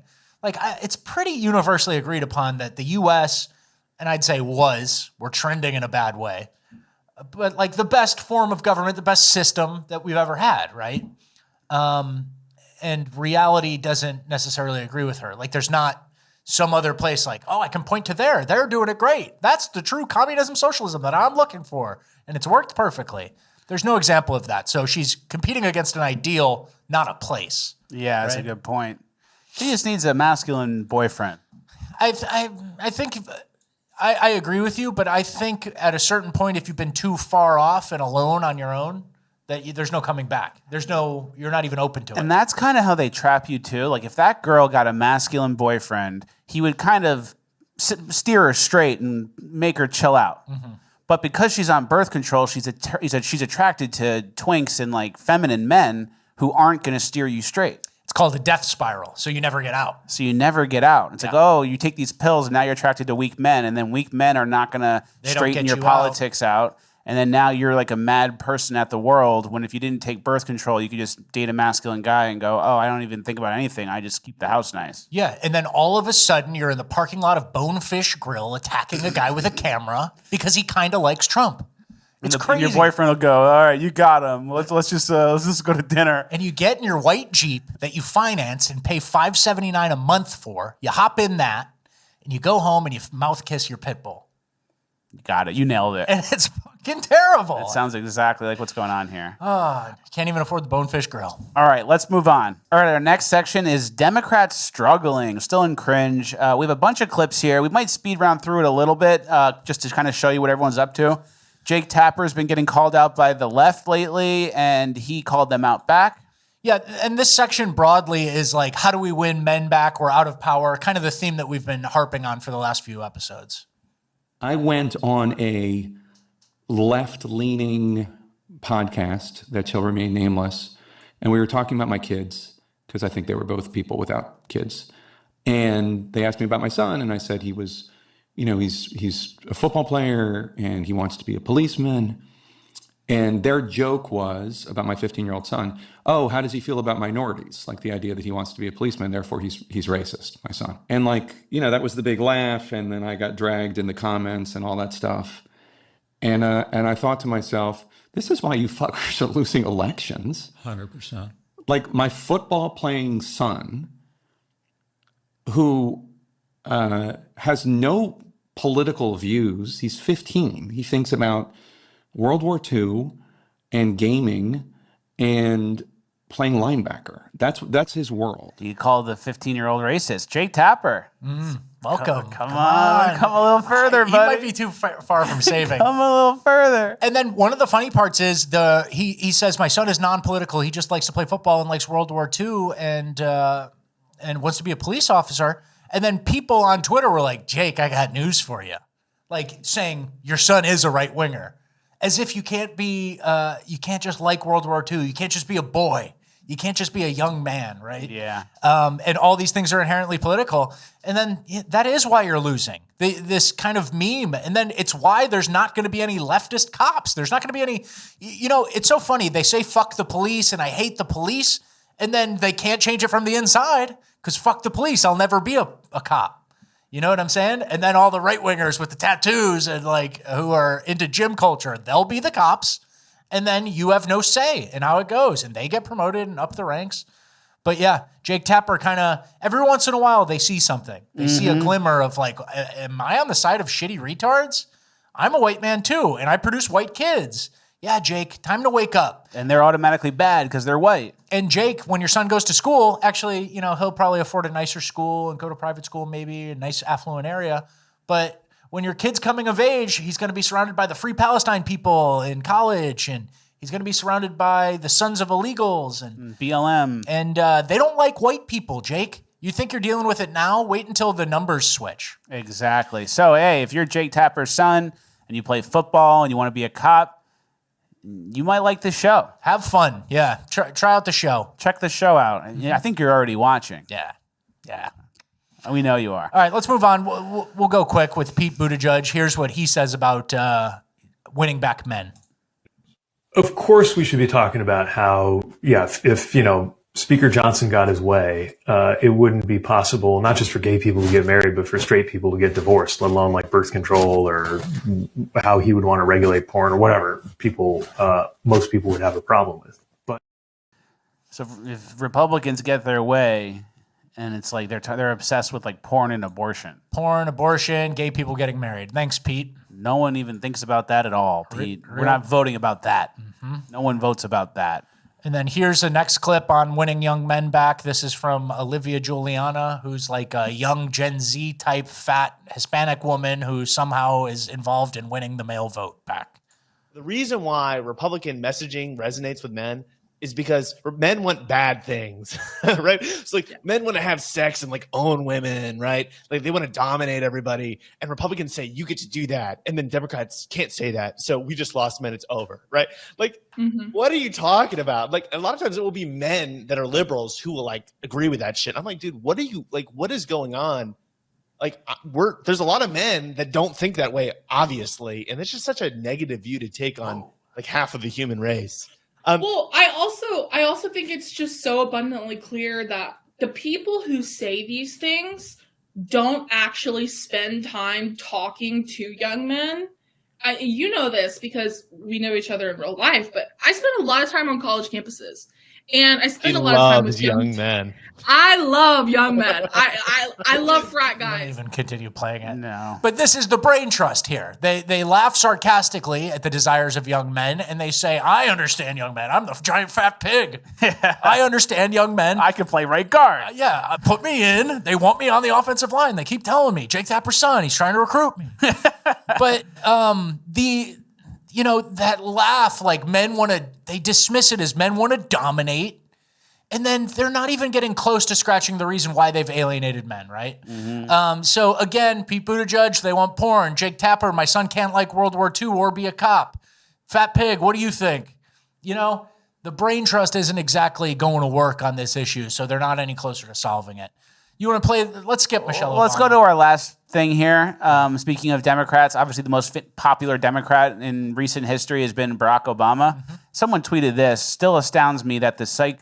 Can you read that? Still astounds me that they psyoped millennials into thinking this guy was cool. And he looks like a corny pussy. He is a corny pussy. In his sneakers on a bike, wearing the helmet. Yeah. Wear a helmet on a bike? So that type of shit worked. I think back then they psyoped it, and then the media have a mic drop moment at the correspondence dinner, go on Jimmy Kimmel, and he treats you like you're a hero. But we've gone too far, and you've lost men too much for that guy to be cool anymore. So true. So I don't think he could do the same thing this year. All right, let's get to urban decay. We have a lot to get to here. First, we're starting off with Myrtle Beach. You guys know Myrtle Beach. I went on vacation there when I was a kid. Yeah. I got a picture of me and all my siblings pointing at a jellyfish, had a great time. It didn't used to look like this. This is what Myrtle Beach looks like now. Maybe they're here for the Myrtle Beach Classic. So that's what Myrtle Beach looks like.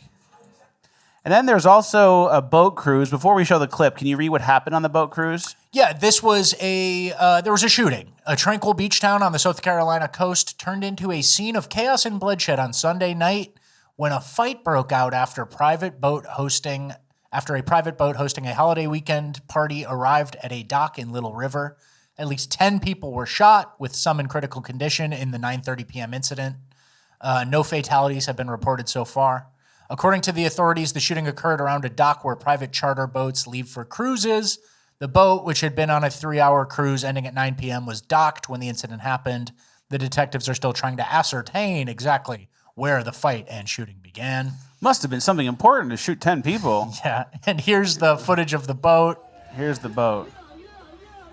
That's the boat just stuffed with non-swimmers. Yeah. I hope they have enough life jackets. Nightmare. I think that was the boat going out because it's earlier in the night. Yep, nightmare boat cruise. And then here is the poster for the party where the shooting took place. It was called Rock the Boat, Jackie O and Friends Annual B-Day Boat Party, Sunday, May 25th, hosted by Mr. Live Life, and music by DJ P Money. And it explains when the boat leaves and when it comes back and where from. And yeah, it's a ratchet-ass hood poster. And it resulted in the shooting of 10 people. And I was cooking up something here, and I was thinking, if your boat party looks like this, and then the poster for the boat party looks like that, and then the shirts everyone's wearing looks like this, and the sign at the local fast food place looks like that, pay it next winnow, your tombstone is going to look like this. Yeah. Money chaser. Yeah, paper chaser.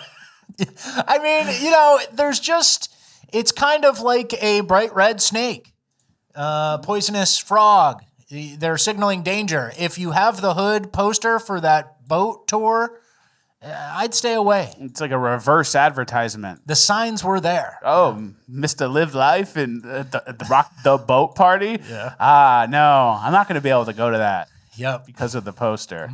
And then we see this Myrtle Beach stuff. We've seen, obviously, the urban decay for the last few months. Obviously, there's a huge black crime problem, black murder problem, black on black problem, black on white problem. Black fast food problem, black impulse control problem. There's a lot. And you see it all. And then the black leaders within the black community say things like this.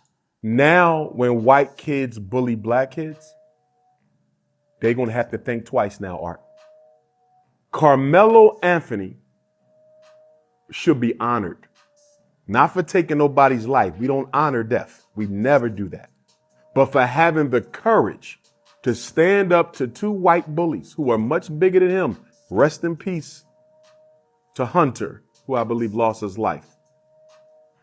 Because he had the courage to stand up to two bullies. Now, every black kid in America who's being bullied by white kids, those white kids are now going to think twice about what they're doing. Yeah, that's a big problem with all the white kids bullying the black kids in America. Yeah, Carmelo Anthony was thinking beyond himself and thinking about racial justice for everyone else, and that's why he stabbed a kid impulsively in the chest after he was probably rifling through someone's backpack in a tent that wasn't his. Carmelo was thinking big picture, Dr. Umar. Thank you. So true. And then you hear that, and you go, oh, maybe there's some truth to it. No, we're going to compare the U.S. and Europe, cities with the highest murder rates. So let's go through that. Per 100,000. Yeah. Jackson, Mississippi, 99. Birmingham, Alabama, 70. St. Louis, Missouri, 66. Baltimore, Maryland, 58. And then New Orleans, Baton Rouge, Memphis, Detroit, Shreveport, Montgomery, Alabama. And then the highest in Europe are 5.5 per 100,000. 5.1. And that's like a seventh of our lowest one. Crazy. 20x is our top one. 1-to-1, it's 20x. But man, black kids might be getting bullied by white kids in high school. What's the data on that? Yeah. Where are they learning it? Is it always self-defense? Well, we have a clip here of a child playing with a gun. Hey. I know damn fucking well. Why don't you know how to hold the right fucking way? Hold it like this. Let me see. Hey. Let me see your strap. In the onesie. That's in right. The onesie. Dad laughs. In the onesie and dad laughs. And then we have this clip here. This woman's in South Africa, and she's wondering why all the houses have big walls and barbed wire fences. South Africans, I have a question. Why is it all this? The houses are beautiful, but why is it all this? You see how every last place got all that barbed wire and shit? Everything fucking barbed wire. And y'all know that's how it is. Hold on, let me turn this shit back around. And y'all know that's how it is everywhere. Why is it like that, y'all? Why is it fucking barbed wire? Who they trying to keep out? Who they trying to keep out? And it's funny because he's trying to insinuate racism from who they trying to keep out, but it's literally keeping out anyone who's scaling the wall and trying to break in. That's who's kept out from your house. Anyone who's trying to climb over the fence. There's a weird thing where people pretend not to know who does what. And then if she sees that and goes, "Oh wow, I'm gonna side with any black person who might be made feel a certain type of way on the street instead of someone who has a nice house and wants to keep it," I'd be like, "Good for you, house owner, homeowner. You know, it's probably hard out here." But she immediately feels sympathy with someone because of the color of their skin, even though they're scaling walls and robbing and murdering white South Africans. I thought she was being sarcastic at first. I couldn't tell. I honestly couldn't tell. But who they keeping out? I don't think you have that much sarcasm in the repertoire. That's true. All right, let's move on to our New York City under attack update. We have a couple clips here and a couple stories. First, this is just a cop trying to arrest somebody, and look what he does.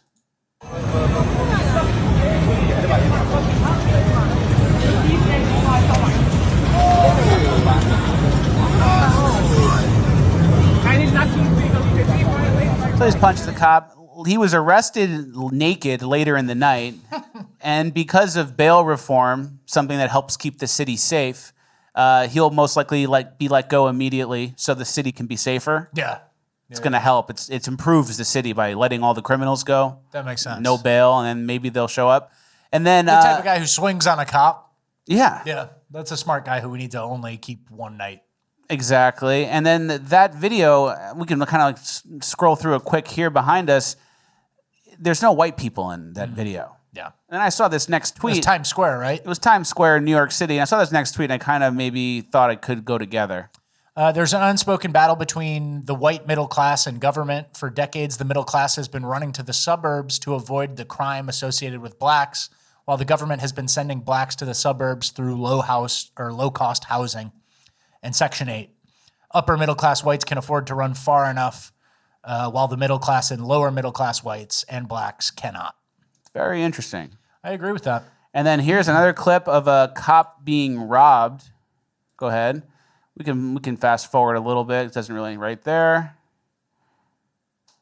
So the cop gets attacked, punched. He's off duty, right? Yeah. I believe he's off duty, yeah, and they're robbing him. At knife point. At knife point. Run me your pockets. Yep. Run me your shit. Run me your shit. Run me your shit. That's what the audio probably would sound like. Yeah. Thank you. And then eventually they caught the guy. Here he is. They got some good shots on him, it looks like. Yeah. That's the justice. Nice Rick and Morty sweatsuit there, but they beat him up pretty good. And that's what it should be when you fuck with a cop, right? Yep. And another guy was fucking with the NYPD.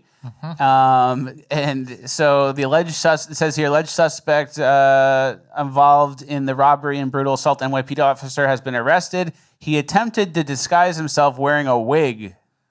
He's got the Rick James wig. So that was how he was trying to hide. He'll be out soon enough. Yeah. And here's New York City in a nutshell, in my opinion.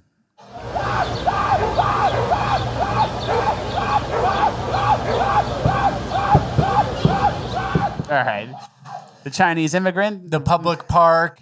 The Chinese immigrant graduated, become doctor. Yeah, from NYU. And then there's just some unhinged street rat going crazy in the park. And this is Greenwich Village, right? Yeah. Oh, that's Greenwich Village. So one of the nicest, most expensive zip codes, and you still have a mentally ill black guy yelling, and nobody can do anything about it. Washington Square Park. Mm-hmm. And then there are other people who are helping keep the city nice, like this next guy who's throwing trash everywhere. He's just emptying trash bags. He doesn't empty it all at once. He drags it so it's evenly distributed trash among the whole sidewalk, right outside of Hollister and 7-Eleven. And he goes to the next trash bag and he does it again. I wonder if that Hollister will be there in a few years. Or if it'll be some shitty nothing place. Mm-hmm. And how did Detroit get like that? Yeah. But we can't have laws. We can't lock these people up because it's racist. Mm-hmm. So we have to ruin the city for literally everyone else instead. This clip, we may have shown this before, but it's good to revisit. This is El Salvador's night scene in an area that was once more dangerous. But because, what's his name? Bukele locked up all the criminals. It's one of the safest countries in the whole world now. Everyone's enjoying themselves. They got music. Electric violin guy, scooters, nice and orderly, very clean. And you would call El Salvador third world 5 years ago. Yeah. And we're the ones now who have to do things like this in our next clip where you hide your valuables under a fake trash blanket. The trash blanket. Let me show you its features. You got valuables in the car? Well, guess what? Pull out your trusty trash blanket and no one will be the wiser. Now you're a hoarder. Now you're a hoarder. You have to pretend to be a trash person. El Salvador has a nice, fun country. We live in America, the best country in the world, and we can't keep criminals in jail for more than a day, and you need to hide your valuables with a trash blanket. Yeah, and that also works as a ghillie suit in Seattle. If you're encroaching on like a homeless encampment or you need to kind of like get something back that's already been stolen, you can put that over your shoulders and kind of slowly creep up. Wait until you see someone nod off on fentanyl and then take your stuff back. But at what point are we like resting on the laurels of the first world? You know, El Salvador's earning something right now. They're taking it. And us, we're kind of coasting and like trending towards second world. At what point do we really lose that designation, you know? And I'd argue it's already here. I think so too. And keep in mind, we're also paying for a lot of these people to live these types of lives. We're getting into our EBT section now with some EBT updates, and listen to what we got here. The truth is, y'all hating on me because I live rent-free and I can afford the luxuries that y'all dream about for me and my kids. I'm going to continue to buy my luxury bags while the government pay my rent. I'm going to continue to go on trips and do the things that me and my kids love to do while y'all struggle to pay for a grocery bill and I'm swiping my EBT card. There you go. So that's the type of parasite who exists. They're surviving on Section 8 and EBT. And then they have this monster leg up against anybody. They're not even basically competing in the economy. You don't have to pay rent. You don't have to buy your own food. And then what does someone who does that do? Buy gold bars, buy Bitcoin. I'm stacking up Bitcoin. I'm in index funds. It's deflationary. There's only so much supply, you know. She's buying Coach bags, the Coach backpack, not even cool stuff. I'm buying physical gold at the pawn shop. That means I can stack it and the government doesn't even know about it.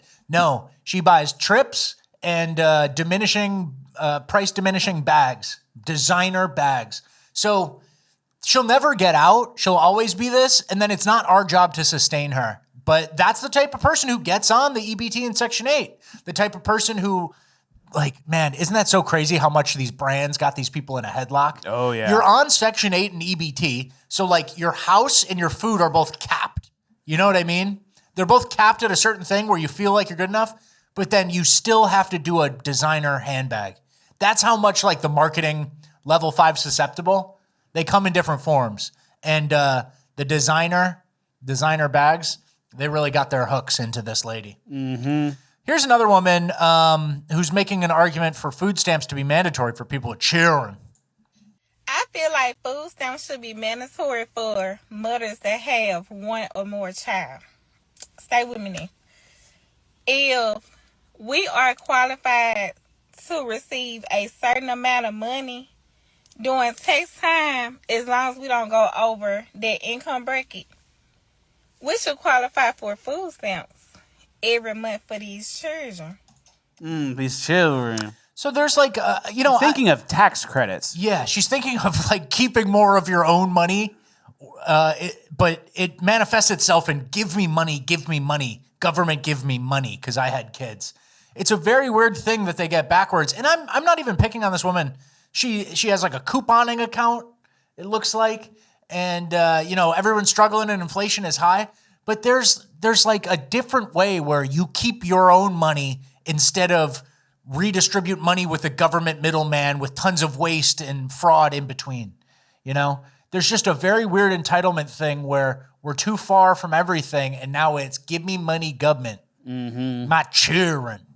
And then the nails on the chalkboard voice don't help your cause. Yep. All right. Do we have another one? Yeah, let's do this last one. There is some hope. I'm hearing more murmurs of people getting caught doing EBT fraud. We have a before and after here of this young woman. You be like, girl, how you get food stamps? I wish I get food stamps. Bitch, you better start lying. Bitch, that lady called me and said, ma'am, I said, yes, ma'am. She gonna say, what's your address? I said, ma'am, I don't have no address. I've been homeless for 3, 4, or 5 months. I have nothing. My family won't let me stay with them, ma'am. I'm starving. While I'm kicked back in a motherfucking 3-bedroom and everything, living lovely. I'm starving. Next question. How much do you weigh? Yeah. 118 pounds. Like, oh, okay. Wow. Again, the food stamp community is like, I got a new hack. And it's like, what's the hack? Commit fraud. Yeah. Commit fraud. Lie to a government worker. But then her comeuppance did come, and she went to jail for food stamp fraud. Y'all, why the fuck the police came knock on my door? Literally moments after I made that video about the food stamp people saying I owed them $35,000.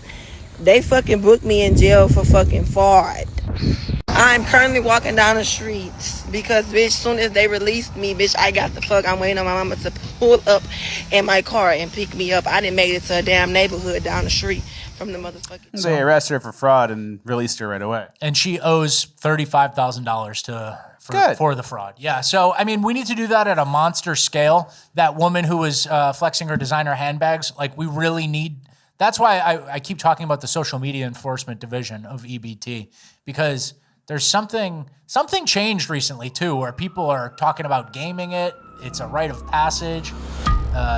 Migrants, blacks, It's really, really bad, and a lot of people need to go to jail. So. Yep. Well, don't get too down or too depressed, even though this episode was somewhat depressive.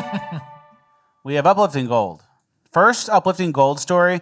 This guy, I believe, made online threats to a sheriff, and then he got met at the airport when he flew to Florida. Matthew, I'm Sheriff Chitwood. I'm the guy you want to kill, and there's nothing I can do about it. Challenge accepted. I sent you a sermon. But you do know in Florida, a written threat to kill is a felony. Well, look, just so you know, I'm the one who made sure you came back, and I hope you enjoy your stay at the branch jail. I will also tell you that you will not see Mickey Mouse on this trip, and you have to reimburse us for your flight here and for your stay at the county jail. Why don't you look me in the eye and tell me why you want me dead? Why do you want me dead? I am a Christian. So am I. You are not. How do you know that? Because in Corinthians it says bondsmen are not Christian. Okay. Well, we're going to take you. You are not Christian. We're going to take you where you need to go. Fine. We will make sure the cell has rubber in it. Yeah. He kind of has he's a little cooked mentally. Yeah, I But he don't know goes if to that's the jail. best use of. He goes to jail. I don't think he was acting on that threat. Interesting little piece here. Notice how his hands are in that sweater and through it, and he's handcuffed. They're transporting him. They brought him in from Seattle to Florida to face charges, and his handcuffs are there. So you ever see people like that around the airport, and then a guy's like kind of walking with him like this? Could be a prisoner transport. They're just not trying to freak you out. I've seen it before. I've seen a guy in the LAX bathroom, and he was washing his hands, and I see the handcuffs, and I'm like, oh, shit. So they do move prisoners through just like public, like a United flight. Well, it's uplifting to see a guy like that get whatever. Okay, sure. You know? Yeah, it's funny. It's an interesting It's interaction. funny, and it's uplifting. Okay. It's more uplifting than the last stuff. I don't know who you're arguing against. Yeah. I just think it's uplifting so far. All right, next. Surveillance footage captures sheep instinctively huddling together moments before a tornado hit. So the tornado's coming. They know something's up. Not yet. Now they know something's up. They just feel it. That's interesting. And then they run fast. Uh-oh. And then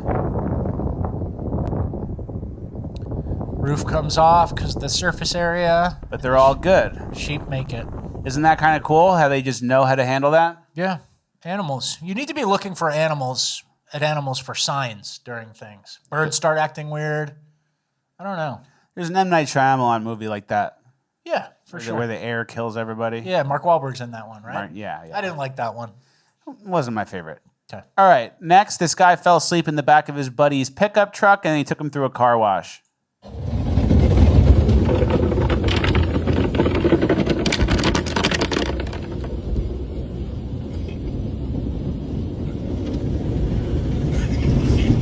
Still pretty good for the soap.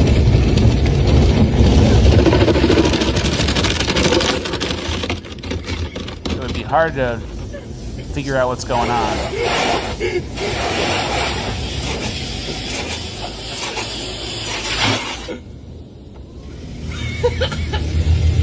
All right, we get it. Took a guy through the car wash as a prank. That's a good prank.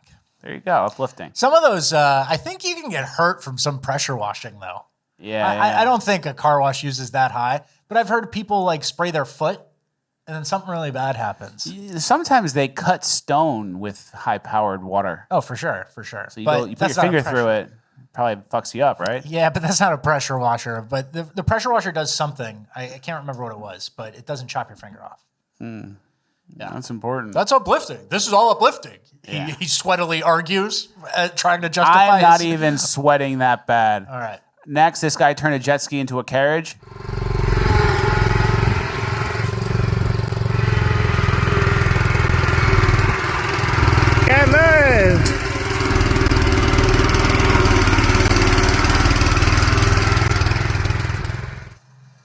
That's American ingenuity. Yeah, that's the white man's burden. He has to come up with things like that. Mm-hmm.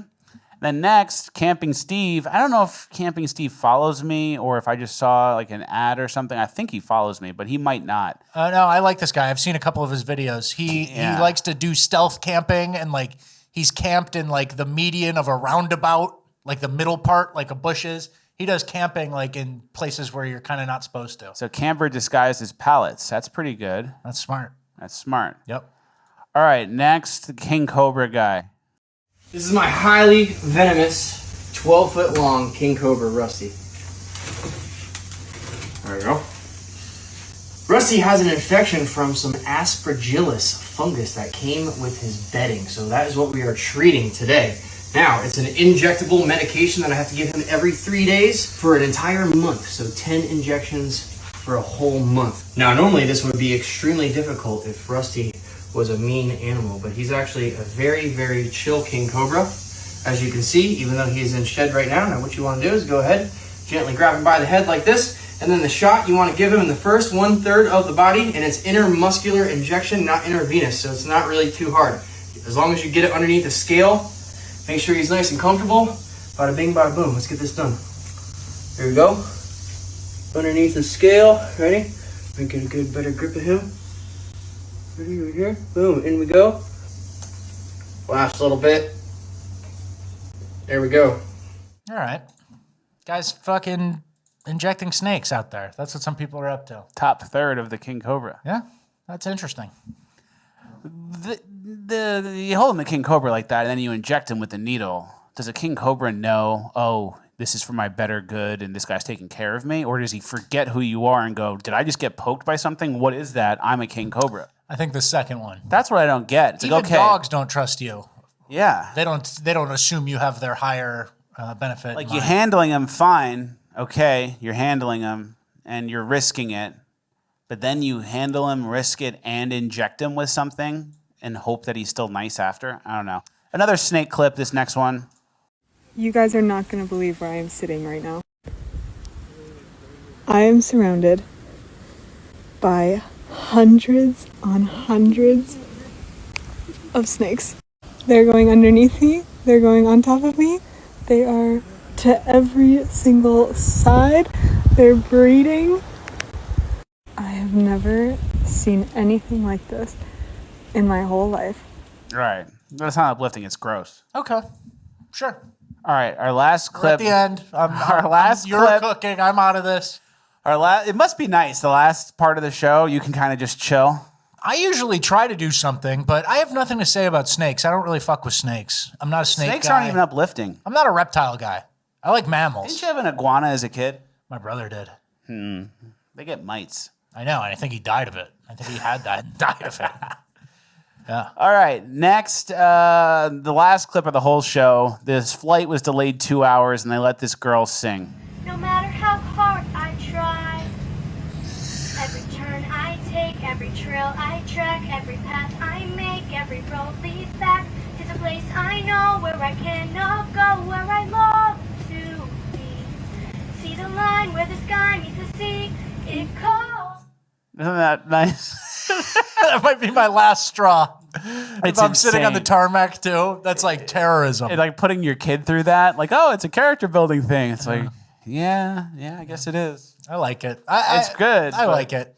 All right, well, that's the end of the show. We have some shout outs. Happy anniversary to John and Jennifer. It's been 4 years. John and Jennifer. And their Nice anniversary- American couple. Nice names. John and Jennifer, May 29th, yesterday, 4 years. Happy anniversary. And also happy belated to John. I missed the DM from Jennifer to wish John a happy birthday. You know how it is. John, you got an anniversary. That's you got better. double. You got Now you're double. both in. And we also got a Fleckus It sounds like Talks. Jennifer is running the DMs asking for multiple things. Is that how it went? I think I got John's DM Oh. for the anniversary, and he said you missed Jennifer's. You know how it is. And then, last but not least, we got a shout out from Michigan, Tawas, Michigan, over Memorial Day. They put a Fleckus sign. There you go. Isn't that cool? Fleckus Talks. Very nice. That's Americana. There you go. All right. Thank you guys for watching. That's it. That's the end of the episode. Okay. Another Fleckus Talks in the books. If you guys want 30 more minutes of the show, where we just continue the show for 30 minutes, sometimes it's more personal, sometimes it's all clips, you would love Bonus Land. And it helps us. Yes. You know how the show goes every Tuesday and Friday, and you tune in and you watch to the very end, like right now? We only are able to do that because people join us on Bonus Land. But if you think, oh, I won't join, someone else probably joins, that's how we get messed up, like in World War II. Yeah. Loose lips sink ships. I don't think that's the same principle. I think you were looking for something else, but yeah. Yeah. But yeah. Mm-hmm. So, it's like when someone call 911 and then nobody calls because you just yelled it out. Or somebody joined Bonus Land and then you assume someone else is going to do it. Like the lady in the alley who was getting attacked in the Genovese and then no one helped her. And they said, oh, someone else is probably calling, and then no one calls 911. That's what you guys are doing to us if you don't join Bonus Land. FleckisTalks.com is the website. Bonus Land, I think we're going to make it more uplifting. I'm a little depressed by that episode, and we're going to have some fun in Bonus Land today. There you go. And it's the weekend. You guys, you know, spend money on the weekend. We go buy a beer, have one less beer, and join Bonus Land for a whole month. There you go. 4 hours of content, 30 minutes twice a week. You could have 4 episodes to watch. All right, that's the end. I tried my best to sell you guys, and I hope you take me up on it. Don't assume everyone else is joining. We need you. Thank you for watching all the way through. We'll see you on Tuesday. Okay. Well, we're going to take you. You are not Christian. We're going to take you where you need to go. Fine. We will make sure the cell has rubber in it.